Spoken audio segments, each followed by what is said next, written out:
Bonjour, bonjour à tous, c'est parti pour la revue de presse de psychologie positive, psychologie même en général. Aujourd'hui, on va avoir deux articles, alors c'est un peu avancé par rapport à d'habitude. Yep, un peu avancé par rapport à d'habitude parce que demain je vais pas être dispo demain matin, donc on fait ça aujourd'hui.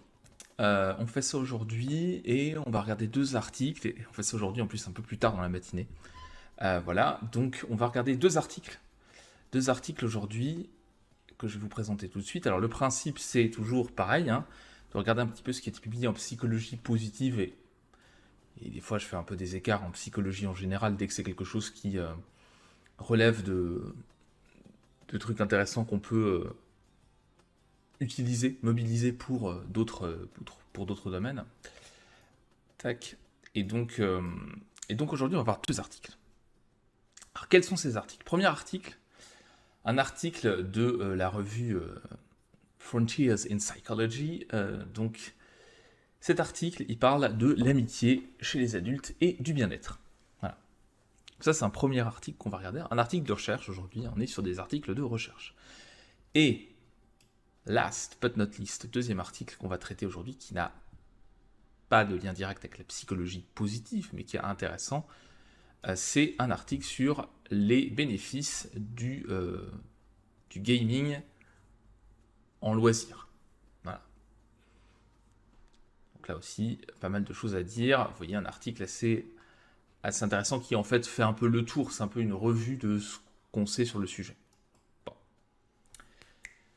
Allons-y, c'est parti. Il est 11h25. Let's go. On y va. Alors, premier article, cet article a donc été publié par 5 chercheurs, des chercheurs d'un labo grec, qui s'intéressent à l'amitié chez les adultes et son effet sur le bien-être. Donc là aussi, c'est une revue un peu de littérature, on regarde un petit peu tout ce qui a été publié sur l'amitié chez les adultes. Et donc ils ont sélectionné 38 articles de recherche avec tout un processus, hein, c'est le processus des méta-analyses, c'est-à-dire qu'on fait une sélection, etc., des articles qui sont pertinents, qu'on peut exploiter, qu'on peut mettre ensemble. Et donc 38 études, pardon, qui ont été publiées entre 2000 et 2019. Et globalement, le résultat, c'est que la qualité de l'amitié chez l'adulte et la sociabilisation avec les amis permet de prédire le bien-être des individus. Alors, regardons ça en détail. Donc, l'amitié, d'une manière générale... Hop, alors attendez, je sais pas si vous avez du son encore. Je pense que vous en avez plus, c'est un peu bizarre. Donc, l'amitié, d'une manière générale, on sait que ça va avoir des conséquences, enfin on sait, on suppose, enfin vous êtes comme moi, on suppose assez facilement que ça va avoir des conséquences intéressantes sur le bien-être. Bon. Qu'est-ce que c'est que l'amitié? Comment est-ce qu'on le conçoit dans la recherche? On voit ça comme quelque chose de... une relation volontaire dans laquelle on s'engage réciproquement, donc les deux personnes, informelle, sans restriction, et normalement, d'habitude, c'est quelque chose qui dure dans le temps. Et c'est une relation proche entre deux personnes particulières. Selon certains chercheurs, on peut définir six composantes fonctionnelles de l'amitié qui permettent de dire à quel point elle est qualitative ou pas. Donc la première fonction de l'amitié, c'est le fait de stimuler le compagnonnage. Euh, Ce qui veut dire en fait que on participe ensemble à des activités récréatives et qu'on exerce ces activités ensemble. Les amis, en fait, contrairement aux connaissances comme ça, aux contacts qu'on peut avoir comme ça, ils vont agir de manière, sans stress, sans se soucier des conséquences, et ils vont utiliser un langage plus informel que dans des relations moins proches. La deuxième fonction de l'amitié, et sur laquelle la recherche s'est beaucoup focalisée, c'est l'aide et le soutien social. Donc le soutien social, c'est le soutien émotionnel, euh, le fait de faire confiance, d'encourager, d'avoir de la sympathie pour la personne, etc., de l'empathie. Euh, Dans le soutien social, on a aussi, en plus donc, du soutien émotionnel, on a le soutien instrumental. Donc c'est de l'aide financière, de l'aide en biens, en moyens, en services. Et encore une fois, dans la fonction de soutien social, on va avoir le soutien informationnel. Donc là, c'est les avis, les conseils, etc. Donc il y a le soutien émotionnel, le soutien matériel, on va dire, instrumental, et le soutien informationnel. Donc ça, c'est la deuxième fonction, le soutien social, la deuxième fonction de l'amitié, en plus du compagnonnage. La troisième fonction de l'amitié, c'est la sécurité émotionnelle. Le fait d'être dans un environnement, quand on est avec des amis, qui soit sécurisant au niveau émotionnel, on ne se sente pas menacé, etc. La quatrième fonction, c'est l'alliance fiable, c'est-à-dire la disponibilité des gens et la loyauté des gens quand on est dans une amitié. La cinquième fonction d'amitié, c'est l'auto-validation, donc l'amitié chez l'adulte. Hein. Donc c'est le fait que les amis fournissent et encouragent la confirmation de soi, l'image positive de soi. C'est-à-dire qu'en gros, les amis sont là pour valider euh, un petit peu ce qu'on est, pour valider un petit peu, voilà, enfin valider un petit peu ce qu'on peut être, ce qu'on peut faire.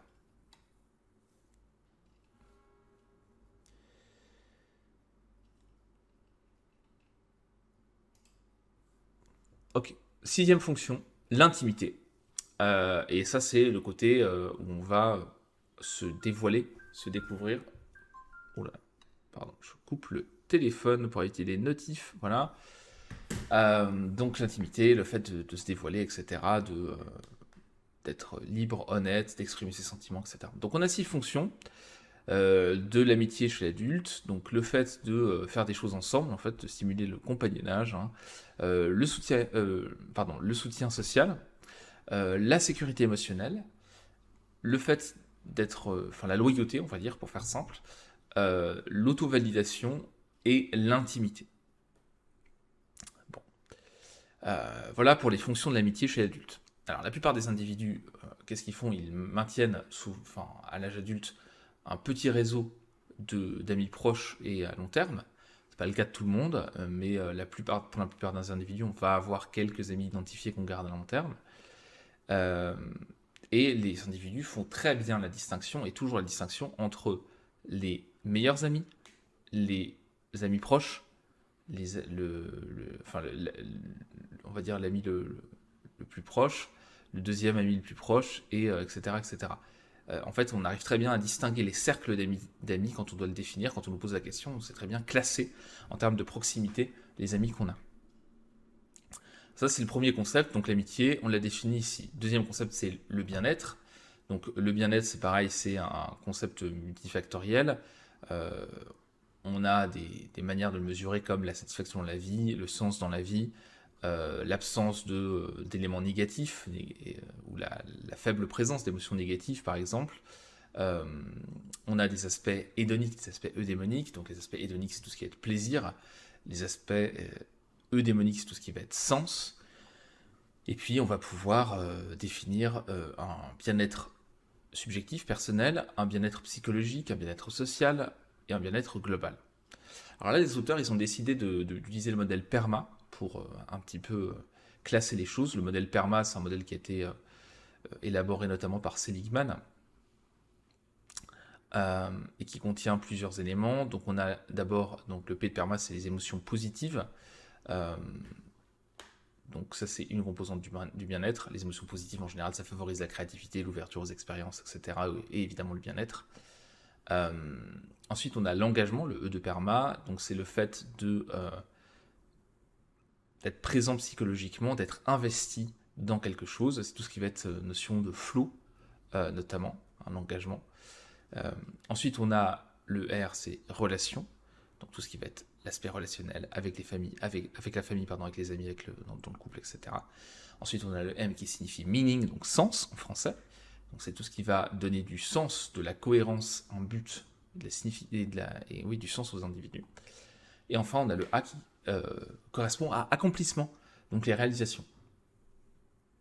Tout ce qui va être reconnu et récompensé par la société et qui renforce l'envie des gens de réussir. Une fois qu'on a dit ça, qu'on a un peu défini les choses, on peut donc faire une association entre les relations adultes et le bien-être. Bon, vous voyez, il y a la composante émotionnelle et la composante notamment des relations proches et positives. Évidemment que l'amitié, elle rentre là-dedans. Le fait d'avoir des cercles d'amis proches, ça va favoriser le soutien émotionnel, le support émotionnel, hein, avec les fonctions de l'amitié, on le voit bien. Ça protège de l'anxiété, de la dépression, de la solitude. Ça va augmenter le bonheur. Et les relations positives donc, vont faire qu'on va ressentir plus d'émotions positives, qu'on va être avoir un sentiment de sécurité, et qu'on va trouver du sens aussi à notre vie beaucoup plus facilement. Ok.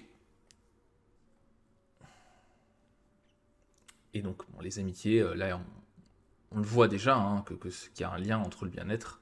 En tout cas, globalement, ça fait partie de ces relations positives qui remplissent un rôle essentiel chez l'être humain. C'est important d'avoir des amis. Alors, ensuite, deuxième chose qui est soulignée ici, c'est qu'on a beaucoup étudié le lien entre l'amitié et le bien-être chez les enfants, chez les adolescents et chez les personnes âgées. Mais chez l'adulte, c'est un peu plus compliqué, alors notamment parce qu'il y a plusieurs phases dans l'âge adulte. Et donc tout mettre dans le même sac entre quelqu'un qui a 20 ans, qui est en train de faire des études par exemple, et quelqu'un qui a 50 ans, qui a une famille et des responsabilités un peu plus importantes au niveau professionnel par exemple, c'est pas tout à fait les mêmes situations. Donc c'est aussi ce qui explique sans doute que on a plus de difficultés à l'étudier, et puis parce que souvent on commence par les enfants, les adolescents et les personnes âgées dans les recherches d'une manière générale, hein. C'est ce qui se fait, et c'est vrai que sur des notions comme l'amitié notamment, c'est quelque chose qu'on étudie moins à l'âge adulte, en tout cas moins spontanément. Donc eux, leur but c'était de voir justement tout ce qui avait été fait sur le sujet, et de faire un lien entre les composantes du modèle PERMA, donc, la manière dont on définit le bien-être selon le modèle PERMA, et l'amitié. Donc eux, ils ont formulé 5 questions de recherche. Quelles sont les variables de l'amitié adulte qui sont les plus associées avec le bien-être? Donc parmi les 5 composantes, j'en ai oublié une ou pas? Je sais plus. Attendez. 6 composantes, c'est bien ça. Donc ça, c'est la première question. Deuxième question, pardon. Quelles sont les variables qui prédisent le bien-être, les niveaux de bien-être en termes d'études longitudinales, c'est-à-dire quand on suit les gens sur une longue durée? Est-ce qu'il y a des variables intermédiaires? C'est-à-dire, est-ce qu'on a l'amitié chez l'adulte qui a un impact direct sur le bien-être, ou est-ce que ça passe par d'autres variables intermédiaires? Est-ce que l'amitié chez les adultes, ça a un effet, par exemple, sur les émotions positives, qui aurait elle-même un effet sur le bien-être? Voilà, est-ce que c'est direct ou indirect, cet effet? Et enfin, on a deux autres questions. Est-ce qu'il y a des différences interindividuelles, des différences individuelles dans ce lien entre amitié et bien-être? Et est-ce que le bien-être, est-ce que l'amitié chez l'adulte est associée à des composantes spécifiques du modèle PERMA, ou au bien-être en général, ou à toutes les composantes? Donc ensuite, là, ils expliquent comment ils ont sélectionné les articles pour les critères d'inclusion et tout ça pour la méta-analyse. Donc je passe dessus. Donc on a bien 38 études qui ont été faites. La plupart avaient des échantillons qui étaient composés d'étudiants quand même, mais pas toujours. Mais c'était principalement des échantillons d'étudiants dans les études. Il n'y a pas toujours que des étudiants, mais c'était quand même le principal. Parce que c'est toujours pareil, hein, c'est la population disponible, accessible dans les labos de recherche, et donc par facilité aussi, on passe par ces personnes-là. Alors qu'est-ce que ça donne? Qu'est-ce que ça donne? Tout d'abord, la manière dont était mesuré le bien-être, c'était le bien-être subjectif, le bien-être psychologique, pardon, le bonheur, la satisfaction dans la vie. Donc il y a des fois ils ont utilisé l'échelle de bonheur subjectif de Lubomirski et Lepper, et Lepper. Parfois l'échelle de satisfaction dans la vie, parfois le PANAS, donc c'est une échelle d'émotions positives et négatives, et d'autres échelles ont été utilisées. Donc en fonction des études, c'était pas mesuré pareil. Globalement, ce que ça montre, c'est que dans toutes les études, la qualité de l'amitié était fortement associée avec le bien-être. Et la qualité de l'amitié prédit le bien-être et le niveau de bien-être au long cours. Plus spécifiquement, la qualité des amitiés à 30 ans prédit le bien-être à 50 ans. Donc les amis que vous avez à 30 ans, si c'est des belles amitiés, des amitiés de qualité, eh bien ça va permettre de prédire le bien-être que vous aurez à 50 ans, parce que les amis qu'on a à 30 ans, en général, sauf drama incroyable, c'est des amis où déménagements très importants, successifs, etc., on se perd de vue, c'est des amis qu'on garde longtemps, qu'on continue à conserver au long cours, et donc ça prédit le bien-être à 50 ans. Autre résultat, le support instrumental et émotionnel. Donc instrumental, ça va être tout ce qui va être moyens financiers, objets, etc. Voilà. Et le support émotionnel, donc c'est le soutien aux émotions, fourni par les amis, était fortement associé et significativement associé en tout cas au bien-être. Et là, je ne l'ai pas surligné, mais le soutien des amis, ça prédit à la fois le bien-être de l'ami cible, mais aussi de l'ami qui fournit le soutien émotionnel. C'est important à garder en tête et à souligner ça. Au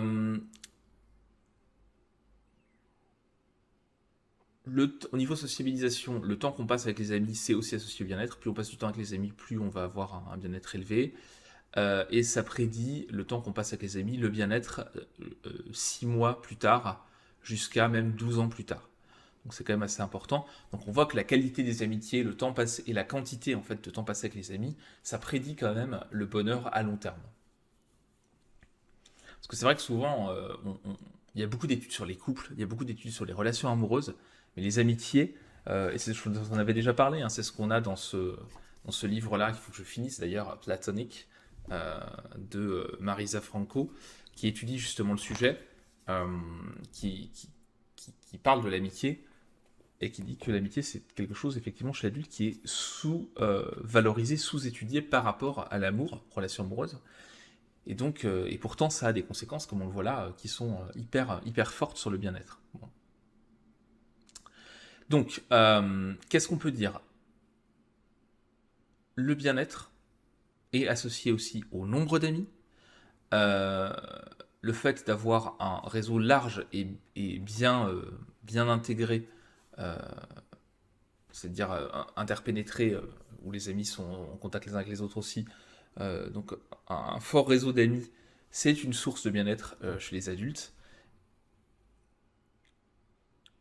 Et par contre, le fait que ça soit des amis du même sexe, du sexe opposé, euh, ou le fait que ce soit des amis très proches, meilleur ami, premier cercle, deuxième cercle, ça n'a pas d'effet sur le bien-être.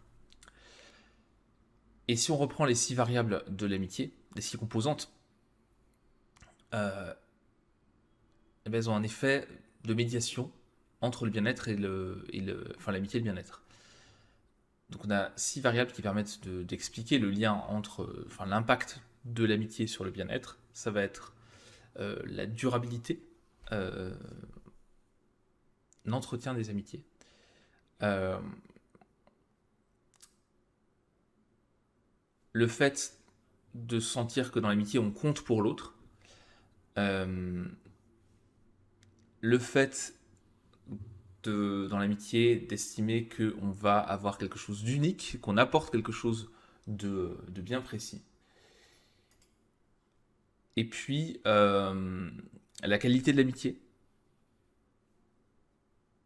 la satisfaction des besoins psychologiques de base, donc de reconnaissance, etc. Et la vitalité subjective, qu'est-ce que c'est? C'est le fait de se sentir énergisé et vivant grâce aux amitiés. Et tout ça, ça explique le lien entre l'amitié et le bien-être.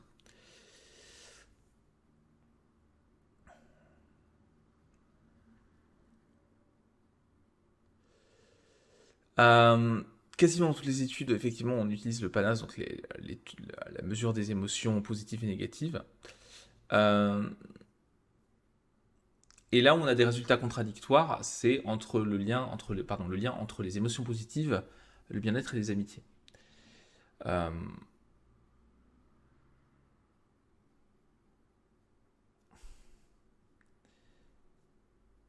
donc en fait, on n'a pas toujours un lien entre les émotions positives et l'amitié.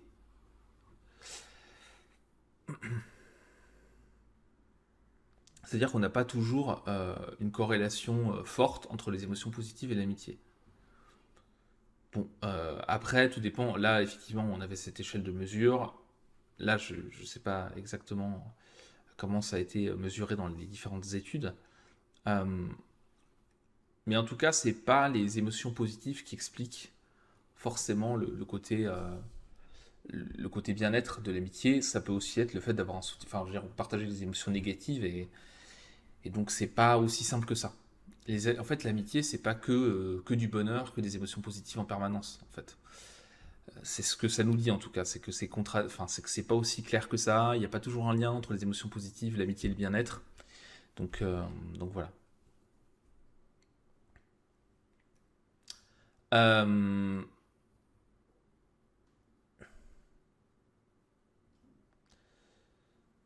Après, là, il parle un petit peu du soutien social qu'on a avec l'amitié, donc l'importance de ça. Euh, Autre chose, le réseau d'amitié et la qualité de ce réseau d'amis en fait qu'on a pendant la fin de l'adolescence prédit la qualité du réseau d'amis chez les jeunes adultes et le soutien qu'on va avoir quand on a des temps difficiles, quand on fait face à des temps difficiles.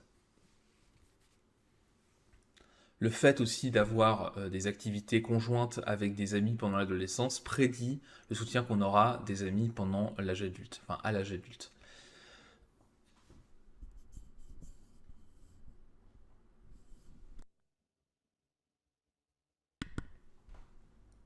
Bon, assez évident ça.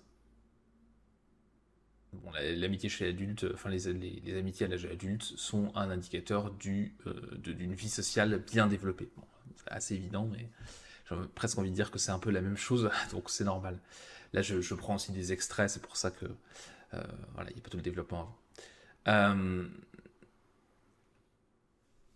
et ça permet de construire une identité sociale quand on est un jeune adulte aussi, toutes ces amitiés-là.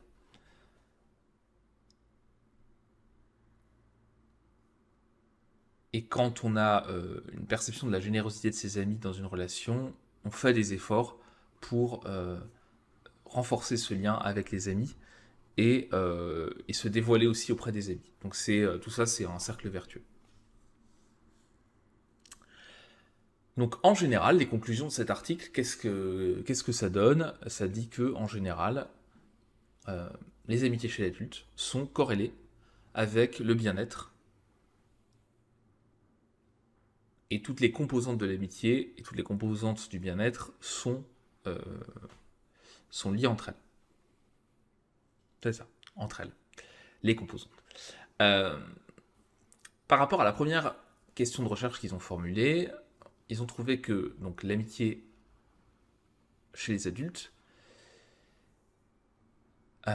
était liée au bien-être, notamment via la qualité des amitiés, le nombre d'amis, les comportements de maintien des amitiés, la socialisation avec les amis, euh, la capitalisation, le fait de capitaliser sur les événements positifs avec des amis et le soutien reçu par des amis, que ce soit instrumental, émotionnel ou le soutien à l'autonomie. Donc tout ça, ce sont des variables liées à l'amitié qui ont un impact sur le bien-être. Ok.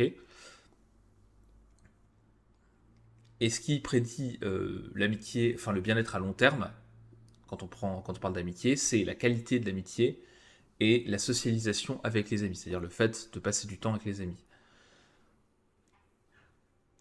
Et quand on étudie les réseaux sociaux, dans le sens pas dans le sens outil numérique, mais dans le sens des réseaux sociaux, des liens entre les gens, en fait, ce qu'on constate, c'est que le bonheur des gens est fortement lié au bonheur de leurs amis. Alors, le bonheur est contagieux, hein, en quelque sorte, et ça, c'est quelque chose qu'on a pu mesurer plein de fois, quelle que soit la manière dont on mesure. Et l'amitié, évidemment, en tant que relation forte, privilégiée, son impact, la diffusion du bonheur via les réseaux amicaux, est évidemment assez forte.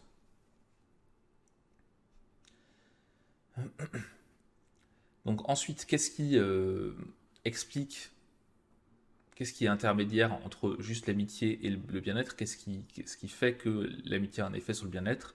Ça va être les efforts pour maintenir l'amitié. En fait, en gros, l'amitié avec quelqu'un, ça se travaille, ça s'entretient. La qualité de l'amitié en question, la sensation d'être unique dans cette relation, d'avoir quelque chose d'unique, le fait de sentir qu'on compte pour l'autre, la reconnaissance, la reconnaissance aussi l'autonomie qu'on a dans la relation et la vitalité, en gros l'énergie que ça nous apporte cette relation. Voilà.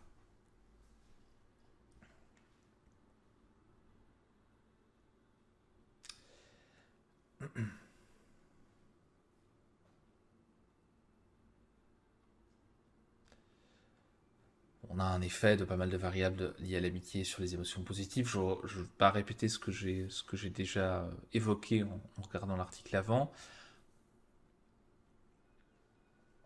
Ok, ça j'en ai déjà parlé. Donc c'est une source aussi de sens, l'amitié, dans la vie des gens. Euh, et donc ça permet de favoriser et d'alimenter la motivation intrinsèque et la fixation d'objectifs et l'atteinte d'objectifs dans la vie. Donc c'est important aussi dans ce sens-là.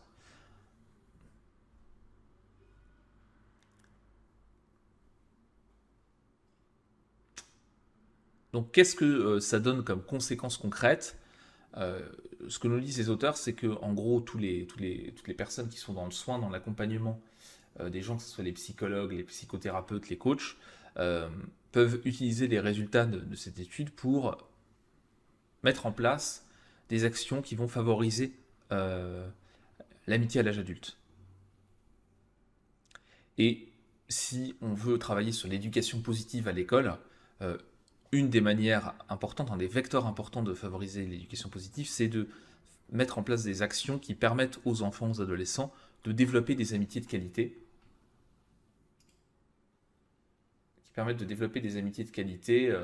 au long cours chez les enfants et les adolescents.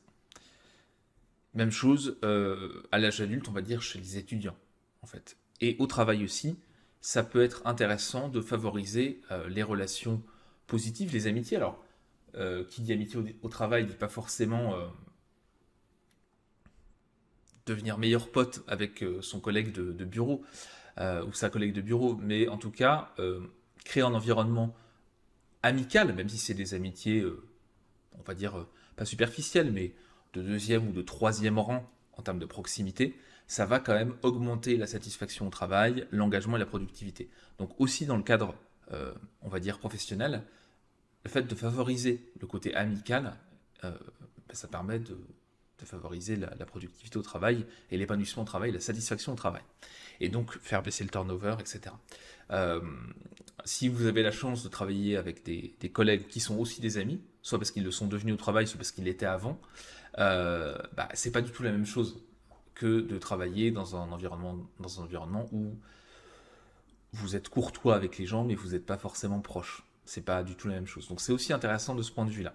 Donc ça, c'est en termes de conséquences concrètes, c'est pas mal de savoir tout ça. Alors, qu'est-ce que ça nous apprend? Ça nous apprend un peu plus les détails du lien entre l'amitié et le bien-être chez l'adulte. On se doute que c'est important, mais pourquoi c'est intéressant de souligner ça dans une méta-analyse comme ça? Parce que, encore une fois, l'amitié, c'est pas le type de relation qui est le plus mis en avant dans la recherche, qui est le plus mis en avant aussi dans le domaine du développement personnel, hein, pour être tout à fait on va dire, transparent et direct. Et souvent, les gens se posent la question sur, oui, comment est-ce que je rencontre quelqu'un, comment est-ce que je trouve l'amour, l'homme ou la femme de ma vie, etc. Bon. Et l'amitié, par contre, revient au second plan. Alors, il y a plusieurs choses qui expliquent ça. Première chose, c'est parce qu'on met vachement l'accent culturellement sur la relation, sur l'amour, la relation romantique.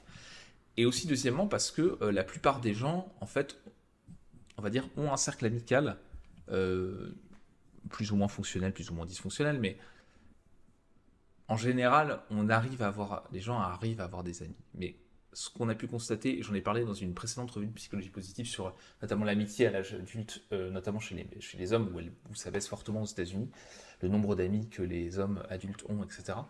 En fait, avec l'isolement social euh, qui augmente, on a plutôt une baisse des relations amicales et de la quantité de relations amicales pour plein de raisons, pour des raisons de mobilité professionnelle plus importante qu'avant, euh, déjà, pour des raisons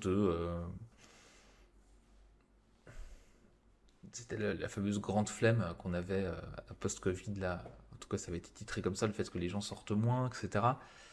Euh, que ça soit plus difficile de rencontrer des gens après un certain âge aussi, ça c'est pas faux, et quand vous bougez beaucoup professionnellement, bah, vous vous isolez un petit peu.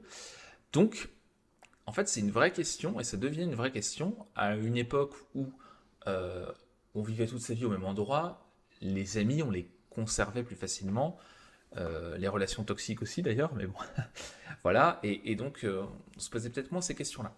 Et ça devient quand même une question importante, je pense, et dans certains milieux,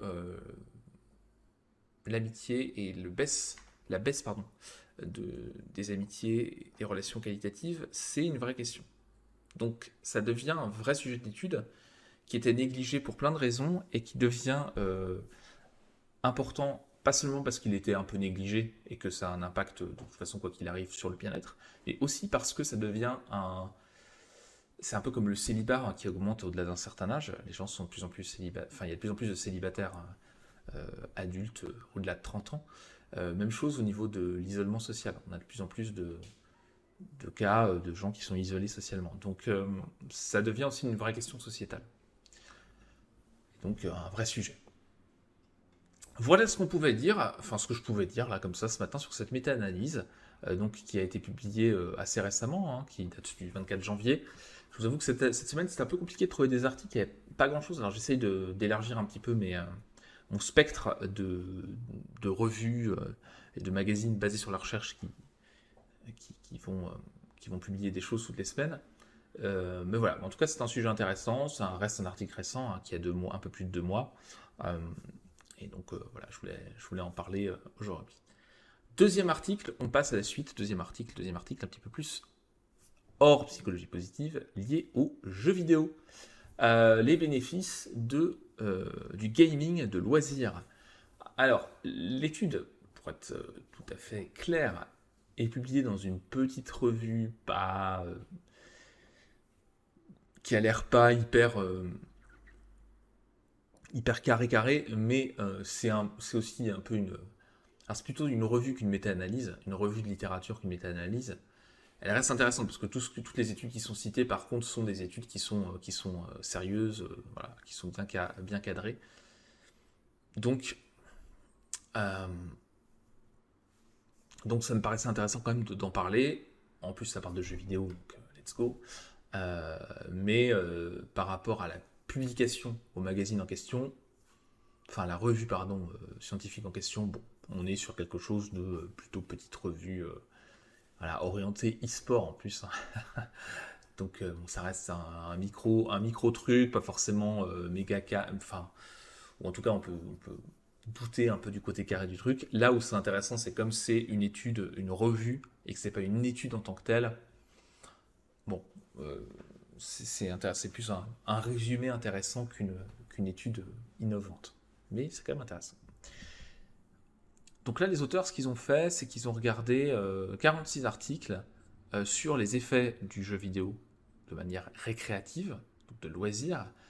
Euh, et la conclusion générale, c'est que donc, le gaming, le fait de jouer aux jeux vidéo de manière récréative, a le potentiel d'améliorer des compétences de la vie courante, de tous les jours, comme l'apprentissage, la lecture, la créativité et la résolution de problèmes. Bon.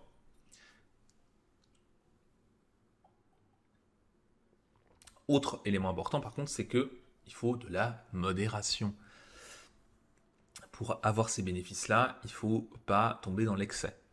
Parce que les jeux vidéo de manière excessive, si on y passe trop de temps dans la semaine, ça peut avoir des conséquences émotionnelles, physiques et sociales négatives.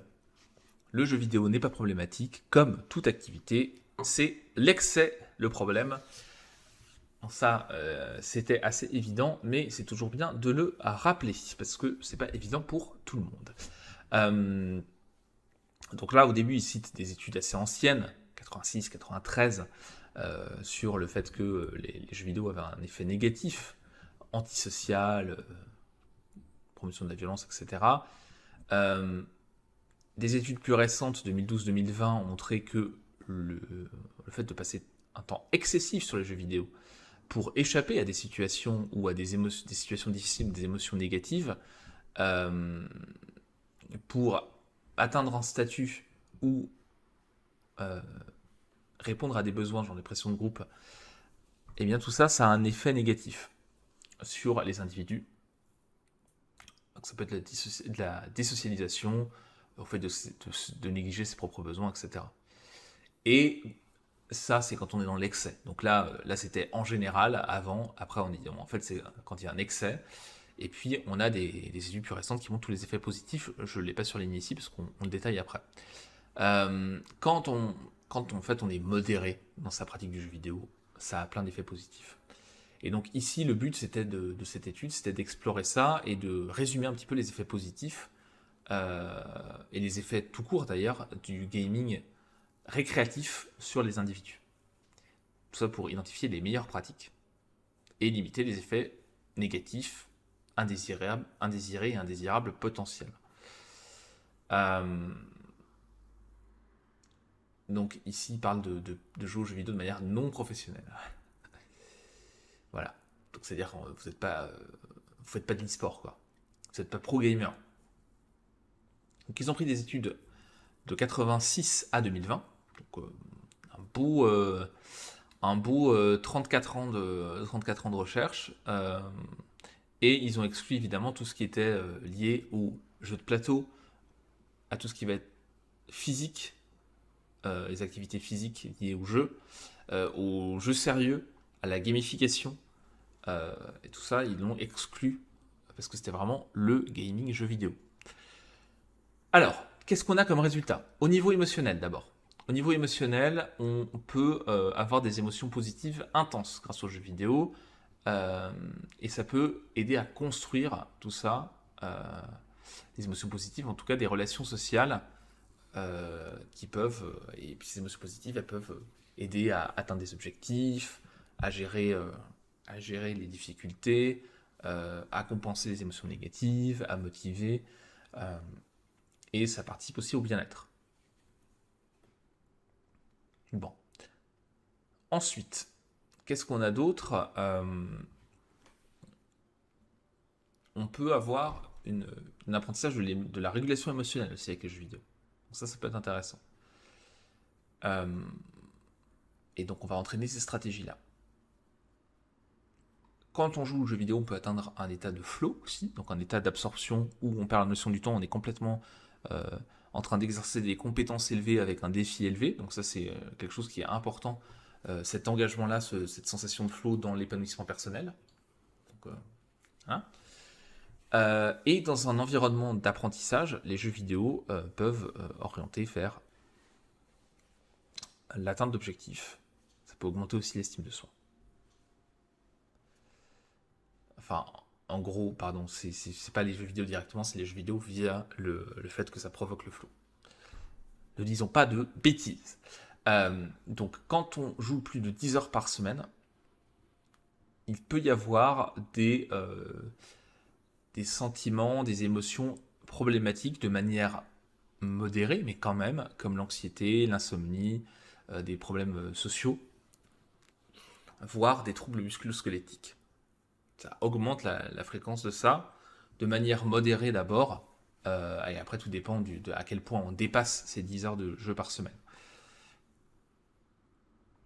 quand on joue 1 à 10 heures par semaine, on peut accéder à tous les bénéfices émotionnels du jeu vidéo. Donc c'est pas juste un divertissement, mais ça peut faire partie d'un lifestyle sain, les jeux vidéo. Et ça peut aussi améliorer les résultats académiques. Donc, c'est pas inintéressant. Au niveau social et civique, les jeux vidéo qui sont plutôt dans la compétition et la coopération, ça va favoriser la régulation émotionnelle et le développement de compétences sociales, de compétences relationnelles. Donc c'est l'idée de discuter des stratégies avec les autres, etc. Quand vous faites équipe, en fait, les jeux vidéo où c'est en ligne ou c'est avec d'autres joueurs, vous êtes en équipe, ça va avoir des effets positifs là-dessus. Autre chose,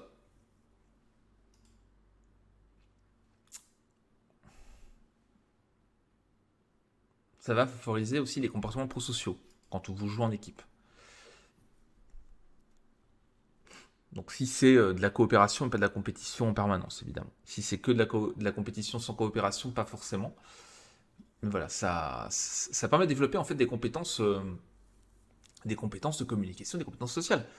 C'est ce qu'on a, enfin c'était souvent la critique par exemple par rapport à Warcraft, à World of Warcraft ou à des MMORPG, c'est que ou des MMORG, c'est que en fait ça isolait, etc. Mais en fait ça va favoriser les relations sociales. Quand vous jouez en équipe avec des partenaires, alors oui, ça peut être problématique, ça peut être toxique, hein, comme sur LoL ou sur Dota, où des fois c'est un petit peu compliqué.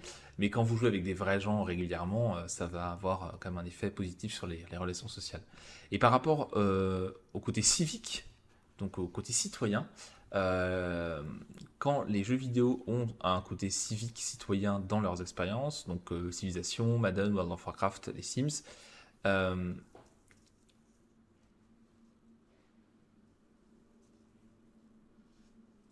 ça peut favoriser le fait que les gens s'engagent dans des vraies activités civiques, associatives, etc. au quotidien. Alors c'est une étude, donc bon, ça reste modéré, ça reste à creuser, mais en tout cas, il y a peut-être un lien entre les deux qui peut être intéressant. Au niveau de la cognition maintenant, on a vu les émotions, on a vu les relations sociales. Au niveau de la cognition, c'est quoi les effets? Quels sont les effets des jeux vidéo? Alors dans les jeux dans les FPS notamment, on peut avoir un effet cognitif sur l'attention soutenue, sur la vigilance qui va être développée. Après, il y a tout ce qui va être la pensée, la réflexion et la pensée spatiale, tout ce qui va être visualisation spatiale, rotation mentale, perception spatiale, tout ça, ça peut être développé dans des jeux vidéo qui impliquent le fait justement de se concentrer, par exemple notamment les FPS où il faut se concentrer, être attentif, etc. pour réagir au bon moment. Donc ça travaille l'attention en quelque sorte. Ça permet aussi de gérer l'inhibition, c'est-à-dire le tri des informations. Donc là, c'est pas mal intéressant. Au niveau de la vision maintenant, qu'est-ce qu'ils ont pu trouver en faisant cette étude, en fait, c'est un peu cette méta-analyse, hein, cette revue, en tout cas de littérature des différentes études, parce qu'on n'est pas sur une méta-analyse, on est sur une revue de littérature. Ils ont montré qu'au niveau de la vision, on avait une amélioration de tout ce qui était lié à la pensée dans l'espace. Et donc là-dessus, c'était intéressant de développer ces compétences-là, parce que la pensée dans l'espace, c'est quelque chose qui est utilisé notamment dans les sciences et les maths, et l'ingénierie et la technologie. C'est les STEM, on dit en STEM, en anglais on parle de STEM quand on parle de ces matières-là, donc sciences, technologie, ingénierie et mathématiques. Et donc c'est des compétences qui sont importantes pour toutes ces disciplines-là, et donc les jeux vidéo permettent de les travailler. Voilà, même chose pour identifier des stimuli parmi un ensemble d'éléments perturbateurs. Donc on est aussi toujours sur l'attention, mais sur un aspect visuel spécifique, donc l'attention sélective, etc. Pareil pour le suivi d'objets. Le suivi d'objets dans l'espace qui se déplace, on va être meilleur grâce aux jeux vidéo. On peut entraîner ça. La prise de décision aussi va être améliorée. Et donc, ce qu'ils disent, c'est que un certain nombre de jeux vidéo peuvent favoriser le développement cognitif, comme par exemple Valorant, Counter-Strike, Titanfall, et tous les Battle Royale, Call of Duty, Warzone, Fortnite, etc., de par le côté attention, qui est là, qui est où, qui fait quoi, ce côté vigilance, ce côté concentration, etc. Maintenant, au niveau des apprentissages, ça permet aussi de développer les apprentissages, notamment le taux d'apprentissage, la vitesse d'apprentissage. Donc, à travers la résolution de problèmes, qu'on peut retrouver dans des jeux de rôle, dans des jeux de stratégie, dans les puzzle games, donc la Portal, World of Warcraft, Pokémon, Final Fantasy, on a un effet sur l'apprentissage. Alors que dans les jeux, on va dire rapides, genre les jeux de combat, les jeux de course, on n'a pas trop ce développement de stratégie. Et donc on n'a pas trop cet effet-là. Donc c'est plutôt les jeux un peu plus lents qui nécessitent de développer des stratégies qui permettent d'améliorer les apprentissages. Alors même chose, ce qui favorise l'apprentissage, ce qui permet de développer des stratégies d'apprentissage dans les jeux vidéo, c'est le côté gamification finalement, c'est-à-dire essai-erreur et le fait de continuer à jouer malgré les essais-erreurs, le dosage de la difficulté. Alors dans les années 80, c'était un peu moins bien fait. Aujourd'hui, on a un bon dosage de la difficulté dans les jeux en général. Alors après, c'est toute une question en fonction des genres, etc. Évidemment. Hein. Mais ce dosage-là, ça renforce l'état d'esprit de développement. C'est-à-dire que tout le monde peut y arriver, tout le monde peut développer des compétences. Et les jeux vidéo montrent très bien ça. Et ça évite de renforcer l'état d'esprit fixe, où on se dit qu'on a des capacités innées, qu'on est bon ou qu'on est mauvais. En fait, les jeux vidéo, de par leur progressivité dans la difficulté, montrent que n'importe qui peut développer des compétences. Et donc ça, c'est intéressant pour favoriser l'état d'esprit de développement qui lui-même est très important pour les apprentissages et pour continuer à apprendre tout au long de la vie. Donc en ça, les jeux vidéo sont aussi un bel exemple d'état d'esprit de développement. Et donc ça renforce ce côté où on se dit, ok, en fait tout le monde peut développer des compétences. C'est pas quelque chose qui est donné d'avance. Alors, eux, ils ont développé une petite représentation graphique, des effets des jeux vidéo. Très bien. Bon.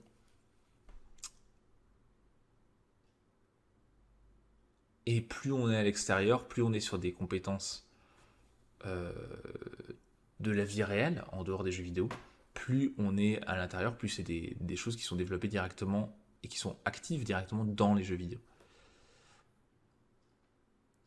Donc là, cette représentation graphique, elle sert surtout à montrer à quel point ça peut être intéressant d'utiliser les jeux vidéo. Alors, j'essaie de vous la mettre peut-être en entier, si j'arrive à dézoomer un petit peu, bien sûr.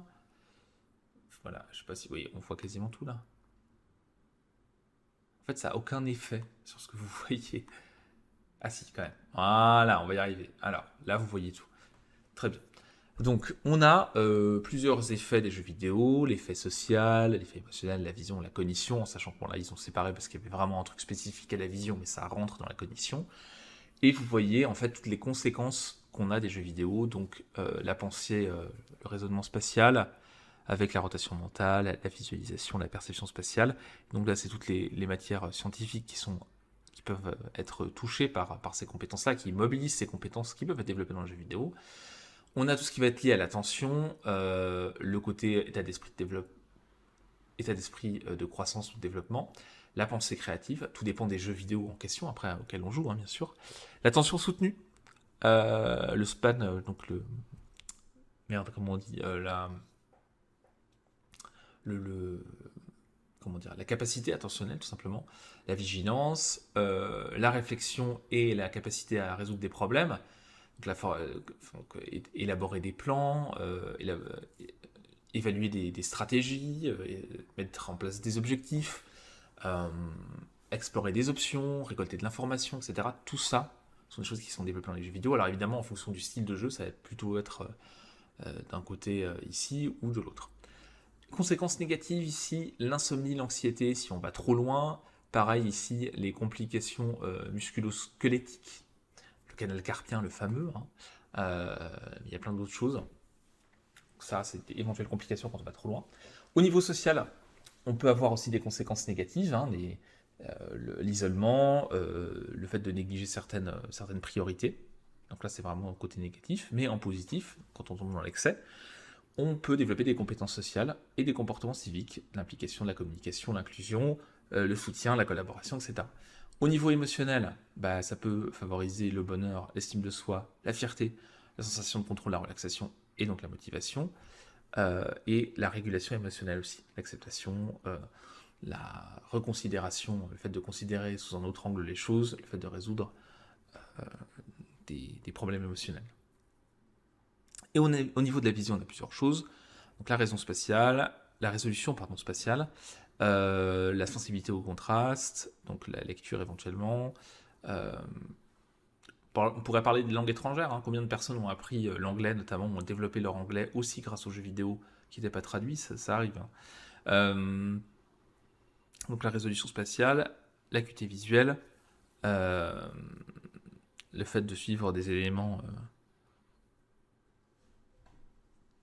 dans un ensemble qui peut être perturbateur, où il y a plein d'autres simulations de repérer les bons trucs. Donc la sélection d'attention, l'attention sélective est importante aussi. Le suivi d'objets, l'apprentissage. La rétention d'informations, la prédiction de mouvement. Alors, la rétention d'informations, on pourrait le mettre dans la cognition. C'est pour ça que la représentation, elle est sympa, mais elle n'est pas exceptionnelle. Dans la catégorisation, on pourrait faire autrement. Bon, ça a le mérite au moins d'apporter un résumé des choses. Et qu'est-ce qu'il suggère pour la suite ? Eh bien, tout simplement que jouer plus de 10 heures par semaine augmente les chances de conséquences négatives sur le joueur. Ce qui pourrait être intéressant, c'est de voir à quel point, justement, ces conséquences négatives sont présentes chez les athlètes e-sportifs, justement pour essayer de prévenir ces problématiques-là. On pourrait aussi explorer comment les compétences développées par les jeux vidéo se transfèrent vraiment précisément dans des compétences de la vie réelle, ce qui permettrait d'avoir une meilleure compréhension des conséquences et des implications des jeux vidéo. Mais en gros, ce que ça nous dit qu'une pratique modérée des jeux vidéo, ça a plein de conséquences positives, tout dépend de ce à quoi on joue. Est-ce qu'il y a un côté social? Est-ce que c'est plutôt de la réaction? Est-ce que c'est plutôt quelque chose qui développe la stratégie? Ça dépend des styles de jeu. Mais en tout cas, on reste sur quelque chose d'intéressant. En fait, c'est un peu comme avec le sport. Très souvent, ce qu'on dit, c'est qu'au-delà de 10 heures de sport par semaine, ça peut avoir des conséquences négatives, le sport. Et on tombe dans les catégories d'athlètes. Et on s'entraîne évidemment les athlètes, les gens qui font des compétitions, qui sont sportifs professionnels, s'entraînent plus de 10 heures par jour. Mais à ce moment-là, ça nécessite d'organiser les choses, ça nécessite de mettre en place des garde-fous, des temps de récupération, de planifier son entraînement, etc., de manière beaucoup plus importante que quelqu'un qui ferait 10 heures de sport spontanément. Donc, c'est toujours une question de modération. Cet article-là a au moins le mérite de résumer un petit peu les choses. En ça, il est intéressant. Est-ce que c'est une étude extrêmement fine? Non, c'est un beau résumé. Un bon résumé, un bon point de départ de ce qu'on sait actuellement sur les effets positifs du jeu vidéo. Voilà ce que je pouvais vous dire ce matin sur la revue de presse de Psychologie Positive.